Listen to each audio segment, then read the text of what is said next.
സപ്പോർട്ടിന് വേണം നമുക്ക്. അല്ലാണ്ട് നമ്മളെ മുതലെടുക്കാൻ വേണ്ടി ഒരാളെ ജീവിതത്തിലേക്ക് വരരുത്. അതുണ്ടായിട്ടുണ്ട്.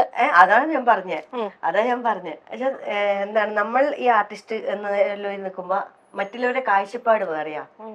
നമ്മളാണെങ്കിൽ പൊട്ടന്മാര് സ്നേഹത്തിന് വേണ്ടി അല്ലേ, നമ്മൾ പെണ്ണെന്ന് പറയുന്ന വർഗം അങ്ങനെയാ. ആണുങ്ങൾ ഒരു സ്നേഹം കിട്ടാത്തവര് ഒരു സ്നേഹം ആരെങ്കിലും തരുവോ എന്ന് നല്ലോണം സ്നേഹിക്കണ്ടല്ലോ.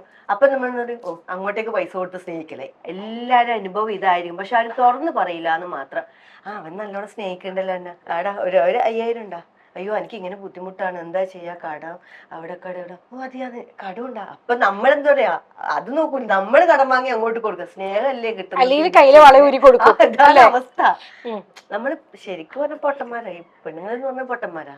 അപ്പൊ ആയിക്കോട്ടെ, പൊതുവെ സത്യമാണ്, ഒരു വലിയ സ്റ്റേറ്റ്മെന്റ് ആട്ടോ. അതിന് വളരെ സിമ്പിൾ ആയിട്ട് പറഞ്ഞതാണ് ദിവ്യ. നമ്മളൊക്കെ പറയുന്ന വലിയ സ്റ്റേറ്റ്മെന്റ് ഒന്നും അല്ല, സത്യസന്ധമായിട്ടുള്ളത് പറഞ്ഞു.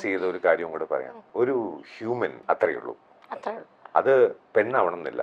ആണുങ്ങളുടെ കാര്യത്തിൽ കുഞ്ഞുങ്ങൾ എന്തൊക്കെയാണോ ലൈഫിൽ അനുഭവിച്ചിട്ടുള്ളത്, അതിന്റെ ഒരു ഓപ്പോസിറ്റ് സൈഡില് what a man can undergo, അത് ഞാൻ പോയിട്ടുണ്ട്. അത് എൻ്റെ അമ്മയോട് ചോദിച്ചാൽ അറിയാം. ഞാൻ വാട്ട് ഐ വെന്റ് ത്രൂ എന്നുള്ളത് എൻ്റെ അമ്മയ്ക്ക് അറിയാം. കുറേയൊക്കെ അമ്മ പോലും കേട്ടിട്ടില്ല, അമ്മയ്ക്ക് പോലും കേൾക്കാൻ പറ്റാതെ. അതായത് അത്ര